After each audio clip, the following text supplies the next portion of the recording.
land itself to vomit a nation out. Leviticus 18 shows how hidden abominations of holy boundaries decide whether you get to stay. Shalom, this is AsahxMusic. Welcome to AsahxMusic Torah Studio, where we worship with sax and walk in Torah. Today we are in Leviticus 18, Kedoshim, a chapter of holy boundaries that separates Israel from Egypt and Canaan. If you love the Creator, His presence, love the sound of sax, and a serious journey through the Torah, from Reshit to Genesis to Devarim Deuteronomy, make sure you subscribe and share this study. Let's begin with a short sax instrumental as we quiet our hearts.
Previous study.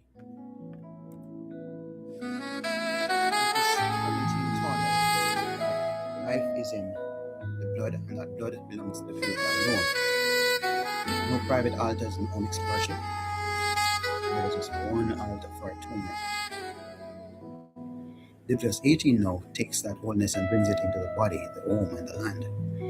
It's not just about how you sacrifice, it's about how you live.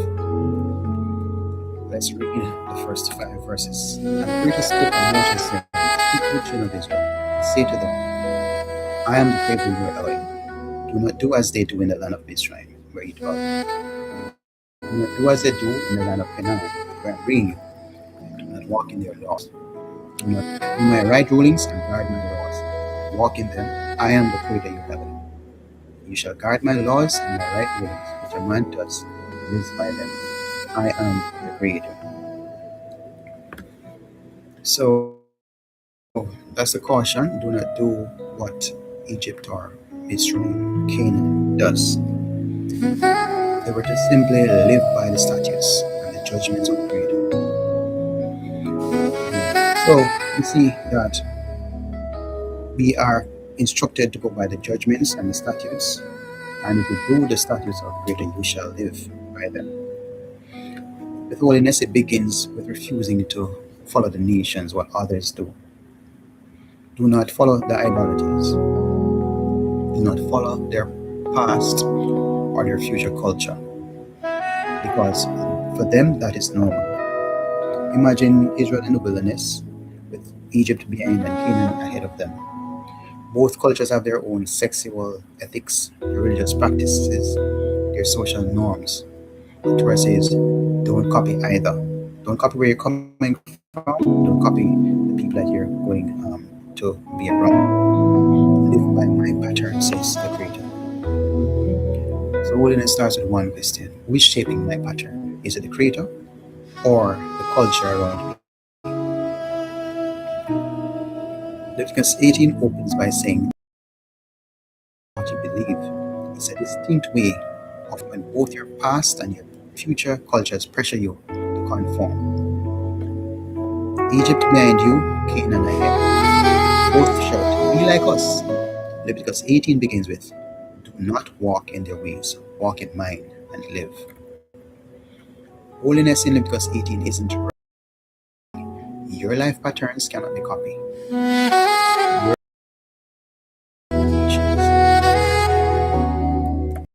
6 says, no one is to approach anyone of his own flesh to uncover his nakedness. I am the Creator. The nakedness of your father or the nakedness of your mother, you do not uncover. She is your mother. You do not uncover her nakedness. The nakedness of your father's wife, you do not uncover. It is your father's nakedness. The nakedness of your sister, the daughter of your father or the daughter of your mother, whether born at home or elsewhere, your nakedness you do not uncover.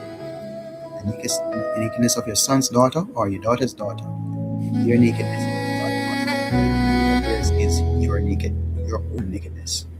The nakedness of your father's wife's daughter, brought forth by your father, she is your sister. You do not uncover her nakedness. Your father's sister, you do not uncover. He is your father's wife. The nakedness of your mother's sister, you do not uncover. He is your mother's flesh. Verse 14. The nakedness of your father's brother, you do not uncover. You do not approach his wife. She is your aunt. The nakedness of your in-law, you do not uncover. She is your son's wife. You do not uncover her nakedness. The nakedness of your brother's wife, you do not uncover. It's your brother's nakedness. The nakedness of a woman and her daughter, you do not uncover. Nor do you take her son's daughter or her daughter's daughter to uncover her nakedness. They are her relatives. It is wickedness. And do not take a woman as a rival to her sister to uncover her nakedness while the other is alive. So we see instructions to protect the family circle. Inside the household, it forbids uncovering the nakedness of close relatives, mother, stepmother, sister, half-sister, granddaughter, aunt, daughter-in-law, sister-in-law, and taking a woman and her daughter or her sisters together. The family circle is fenced off from sexual abuse. Again and again we hear, none of you shall approach any one of his close relatives or uncover nakedness.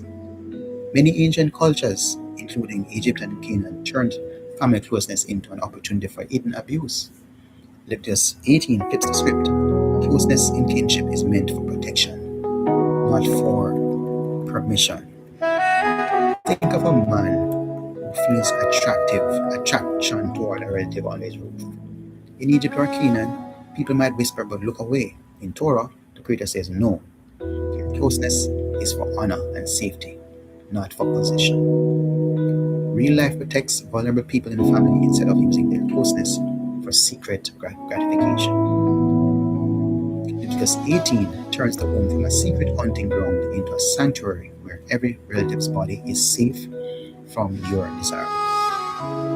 Leviticus 18 draws a hard circle around the family: mother, sister, aunt, granddaughter, daughter-in-law, off limits. Home is meant to be a safe place, not a secret hunting ground. Why so many do not uncover the nakedness in Leviticus? Because the Creator is building a world where closest relatives are protected, not preyed on. We read on from Leviticus 18, verses 19 and 20.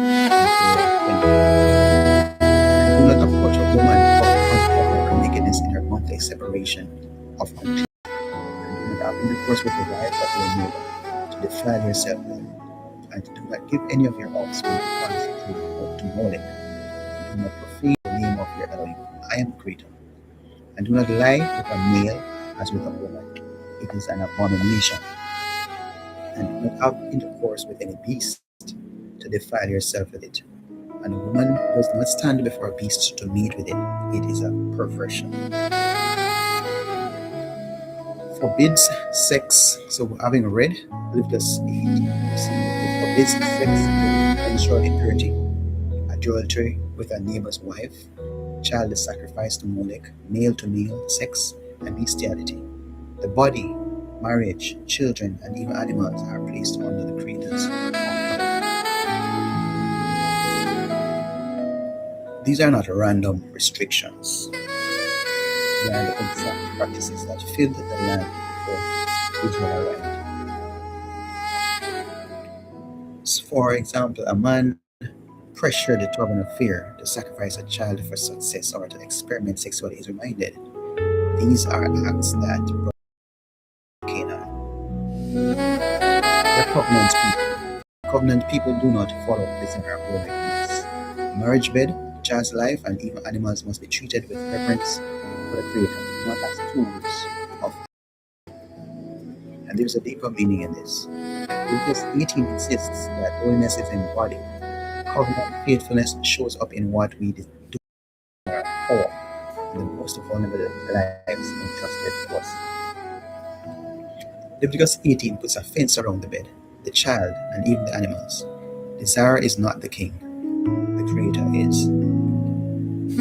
From adultery to Molech, to male to male acts to bestiality, Leviticus 18 says, these are why the land vomited them out. Holiness is not theory, it's what you do with your body. And these are things we should not just read, but take heed and pay close attention to ensure that we're not ever mentioned with any of these sinful behaviors. Verse 24 says, do not defile yourselves, all these, for where all these nations are defiled, which I am driving out before you. Because the land became defiled, therefore I punished it for its crookedness, and the land vomited out its inhabitants. But you shall guard my laws and my right rulings, and do not do any of these abominations, the native nor stranger who sojourns among you, because the men of the land who were before you have done all these abominations, and thus the land became defiled. So let not the land vomit you out for defiling it, as it vomited out the nations that were before you. For whoever does any of these abominations, those beings who do them shall be cut off from among the people. And you shall guard my charge, so as to not to do any of these abominable laws which were done before you, so as not to defile yourselves by them. I am the Creator, your Elohim. These abominations are the reason the land vomited out the nations before Israel. Israel is warned that if they copy these practices, the land will vomit them out. One standard applies to native stranger. The warning is clear. Same land, same creator, same standard, same aim, influence and exempt. Sojourner living among them is bound to the same principles. Israel might think we're chosen, we're untouchable. Leviticus 18 says the opposite. If you fill the land with the same abominations, you'll get the same outcome. What we normalize in private eventually creates our public future. People that treat abomination as normal cannot expect security tomorrow. Leviticus 18 links sexual and moral boundaries directly to whether a people can remain in covenant space. The land itself becomes a witness for or against them. In Leviticus 18, the land is not neutral. It vomits out nations that fail to commit abominations. Boundaries are not just personal, they are geographical. Same land, same God, same standard. Native and stranger judged by the same boundaries. Holiness is not a private preference. It decides whether you get to stay. So we have clear instructions today. Just in summary, Leviticus 18, Kedoshim, teaches that holiness is not locked inside the tabernacle. It reaches into the body, the home, the marriage bed, the way we protect children, and even how the land itself responds to circumstances. We saw forbidden things. Do not copy Egypt, do not copy Canaan. Let the Creator shape your patterns. Turn the family into a safe circle, not a hidden hunting ground. 3. Put a fence around desire. Children and animals. The Creator owns it all. Understand that the land itself reacts to what a nation normalizes. Thank you for joining me in this Leviticus 18 Kedoshim study. If this blessed you, please like the video, subscribe and share it with someone who loves the Torah and the presence of the Creator. I'll leave you with a short sax instrumental as we meditate on what we've heard. Shalom.